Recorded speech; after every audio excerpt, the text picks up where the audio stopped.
Hello बच्चों, मैं आपके साथ एक क्वेश्चन डिस्कस करने जा रहा हूँ। ये क्वेश्चन बच्चों अगर आप बोलें तो किस पर बेस्ड होगा, सिर्फ और सिर्फ हम लोग जो सर्कुलर कॉइल के लिए फार्मूला डिराइव किए थे उस फार्मूले पर बेस्ड होगा।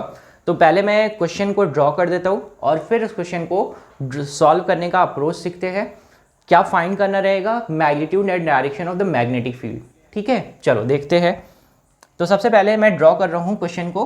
क्वेश्चन है आपके पास ये कि आपके पास सर्कुलर लूप दिए हुए हैं, सर्कुलर सेमी सर्कुलर लूप है, एक ये है और एक ये रहा। ठीक है, और ये अरेंजमेंट है कुछ ऐसा, यानी ये जो लूप आपके लिए बना हुआ है ये दो सेमी सर्कुलर कॉइल से मिलकर बना हुआ है। यहां पर मैं इंड का नाम रख दे रहा हूं, ये है पी क्यू आर एस, ये इंड्स हैं। यहां से ये P and Q, this is R and this is S। और करंट जो चल रही है वो यहां से कुछ ऐसे चल रही है। करंट कितनी चल रही है? I चल रही है यहां से और घूमते हुए फिर ये ट्रैवल कर रही है इस लूप, इस वाले कॉइल में कुछ I।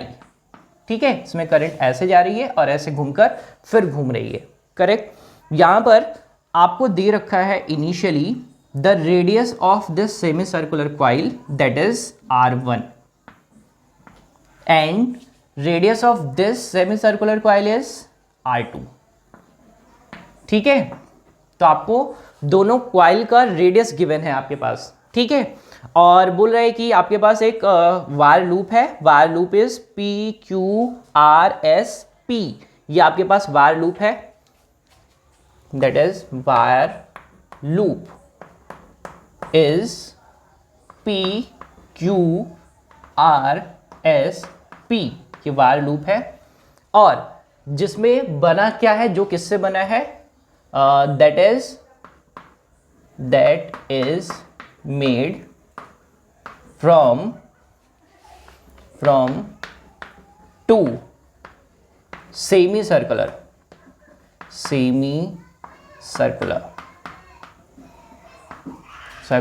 कॉइल।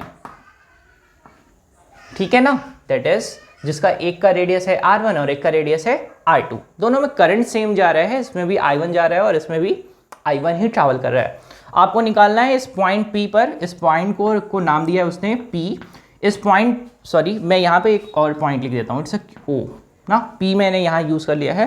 तो इस पॉइंट पर O पर आपको निकालना है that is net magnetic field और उसका डायरेक्शन निकालना है। ठीक है, तो फटाफट देखो बच्चों, आपके पास एक पूरे कॉइल के लिए फॉर्मूला होता है, आपके पास फॉर्मूला होता है that is B equal to that is mu not I upon 2R। जहां पर R क्या है? Radius of the coil. ठीक, यहां पर कैसा है? सेमी सर्कुलर, तो फॉर्मूला हो जाएगा for semi circular B equal to mu not I upon 4R, जहां पे R क्या है? That is radius of the coil.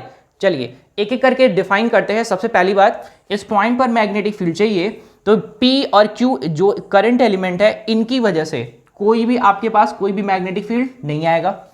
ये आपके पास RS एलिमेंट है, इनकी वजह से आपके पास इस पॉइंट पर कोई भी मैग्नेटिक फील्ड नहीं आएगा। क्यों नहीं आएगा?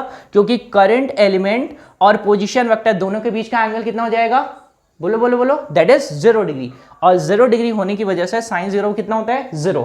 अगर मैं यहाँ पे बायोट-सेवर्ट लॉ को भी यूज करता तो आपको अच्छे से पता है दैट इज जो भी आपके पास करंट एलिमेंट है उसका डायरेक्शन और आपके पास किसका डायरेक्शन, दैट इज जिस पॉइंट पर आपको फील्ड चाहिए यानी पोजीशन वेक्टर, दोनों के बीच का एंगल अगर 0 डिग्री हो या फिर 180 डिग्री हो तो उस कंडीशन पर आपके पास इन दोनों एलिमेंट की वजह से कोई भी फील्ड प्रोड्यूस नहीं होगा। अब बचे कौन?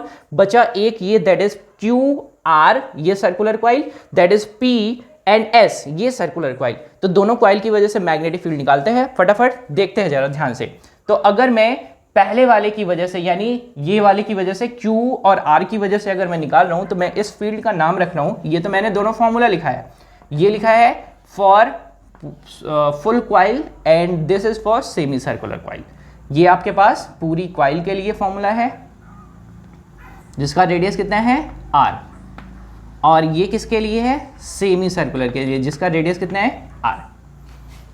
करेक्ट, ये किसके लिए? सेमी सर्कुलर के लिए। ये किसके लिए?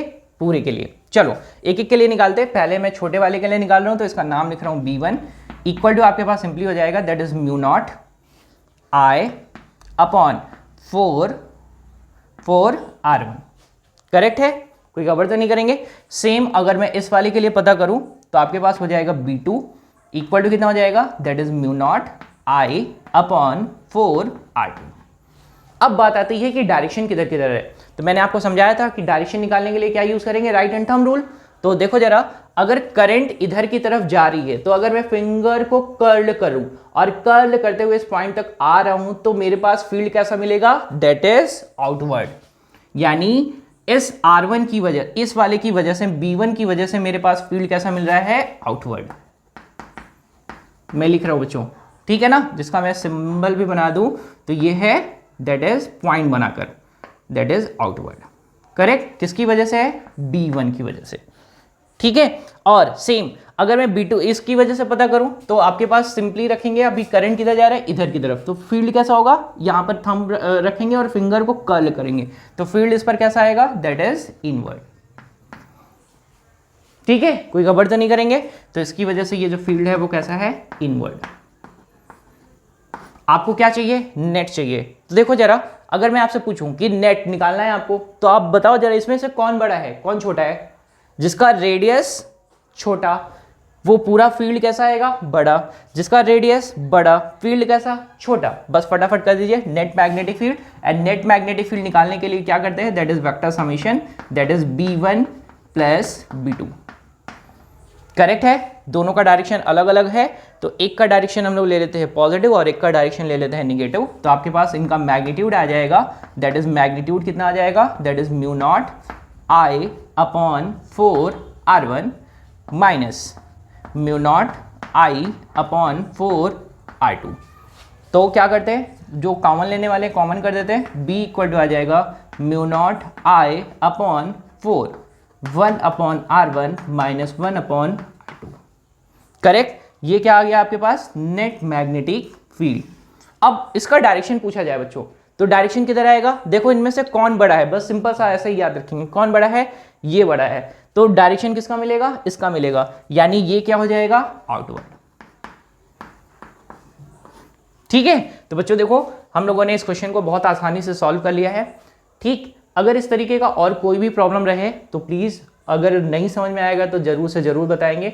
और देखो एकदम आसान अप्रोच यूज करते हैं, फॉर्मूला सिंपली यूज करेंगे, फॉर्मूला यूज करने के साथ साथ प्रॉब्लम को सॉल्व कर लेंगे। ठीक है बच्चों, थैंक यू।